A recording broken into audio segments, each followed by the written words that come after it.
नमस्ते छात्रों। हम अपने पिछले अवधि में कठोर कर्म नामक पाठ को पढ़ रहे थे।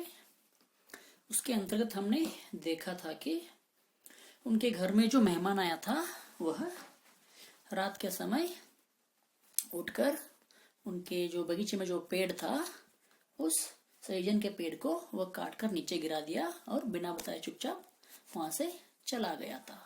ठीक है।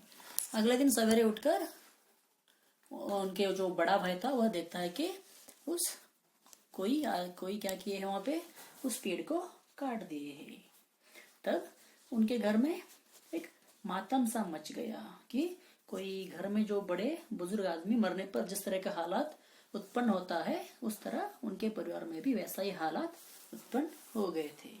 और जो उस घर की जो बूढ़ी जो माँ थी, बूढ़ी माँ, वह उस मेहमान को गालियां दे रही थी। शायद वह हमारा मेहमान नहीं है, वो हमारा रिश्तेदार नहीं है, बल्कि वह पिछले जन्म का हमारा दुश्मन है।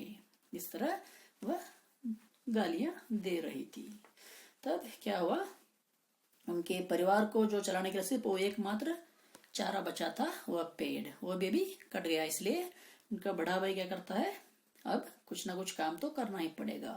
इस तरह सोचकर वह एक बड़े आदमी के यहाँ काम पर, नौकरी पर लग गया। उसी तरह उस घर के जो छोटे जो 3 भाई थे वह भी कुछ काम के लिए चले गए। यहाँ तक हमने अपने पिछले अवधि में देखा था।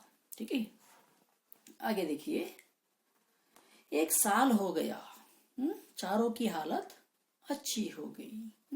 क्या हो गया, 1 साल यानी कि 1 ईयर बीत गया और उन सभी चारों की जो हालत थी, स्थिति थी, वह कुछ सुधर गई। ठीक है, कुछ अच्छी हो गई। घर का काम काज भी ठीक चलने लगा। उनका जो घर का जो काम काज था वह अच्छे तरह से चलने लगा। घर में दूध घी की कमी नहीं रही। उनके घर में कभी भी दूध घी अनाजों की कमी नहीं रही, क्योंकि चारों भाई काम करने लगे। इससे उनकी घर की हालत फिर से ठीक हो गई। दूसरी दिवाली आई और नेक्स्ट दिवाली आई, वही मेहमान फिर उनके यहाँ आया। जो पहले जो मेहमान आकर उस पेड़ को काट कर चला गया था, वही मेहमान, वही रिश्तेदार, वही रिलेटिव वापस अगले नेक्स्ट दिवाली पर आ गया।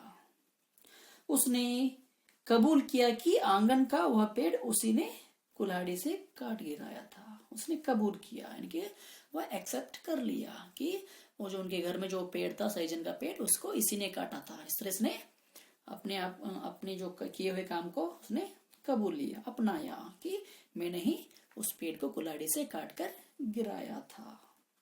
उस कठोर कर्म के पीछे उसके दिल में नेक नियति थी। वो जो कठोर कर्म उसने किया था, जो काम किया था उसने, उसके पीछे उसके दिल में नेक नियति थी। उसके दिल में एक अच्छी ही बात थी, क्योंकि अगर मैं उस पेड़ को काटूंगा तो ये लोग क्या करेंगे, सभी काम पर लग जाएंगे और अपने आप सुधार हो जाएंगे। इसलिए नेक नियति थी। कोई खराब इरादा न था, कोई बैड प्लानिंग नहीं था उसके दिल में। घर के लोग भी यह अच्छी तरह जान गए थे। जो घर के जो लोग थे उनको भी यह बात अच्छी तरह से समझ में आ गई थी।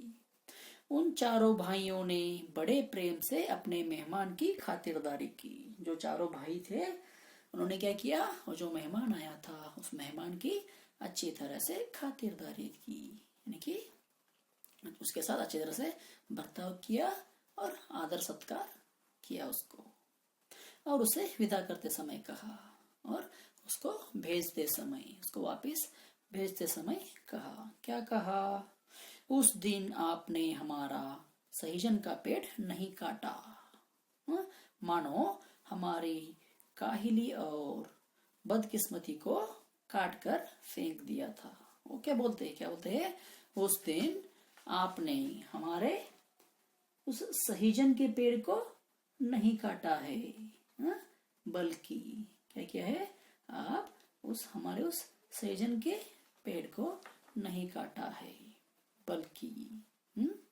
बल्कि मानो हमारी काहिली और बदकिस्मती को काट कर फेंक दिया है। हमारी काहिली, काहिली की सुस्ती या ढिलाई, लेजीनेस, काहिली यानी कि लेजीनेस। आप हमारे लेजीनेस और बदकिस्मती को काट कर फेंक दिया है। हमारा जो बैड लक था उसको आपने काट कर फेंक दिया था।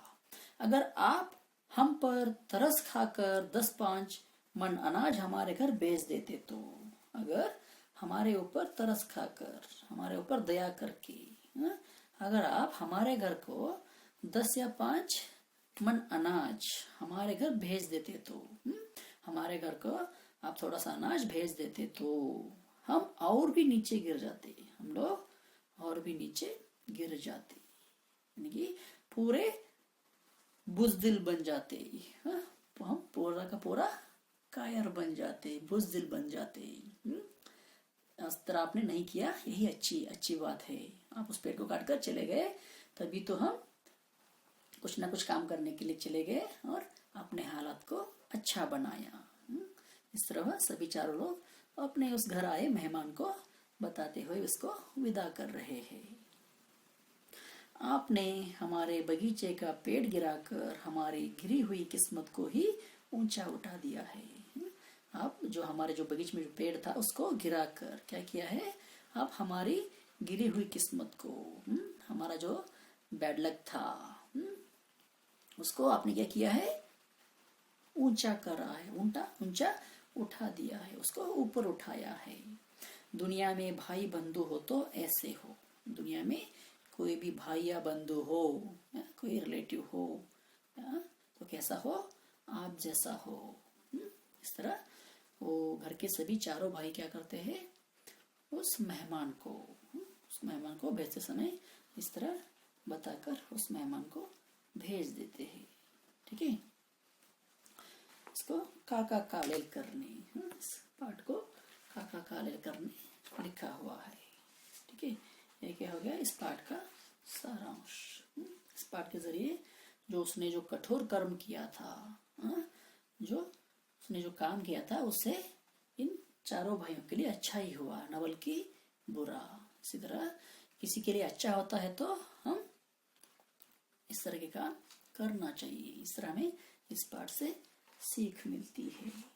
ठीक है, आज की अवधि में इतना काफी है। हम अपने कल की अवधि में क्या करेंगे, इस पाठ से संबंधित शब्दार्थ एवं प्रश्नोत्तर के बारे में चर्चा करेंगे। ठीक है, धन्यवाद।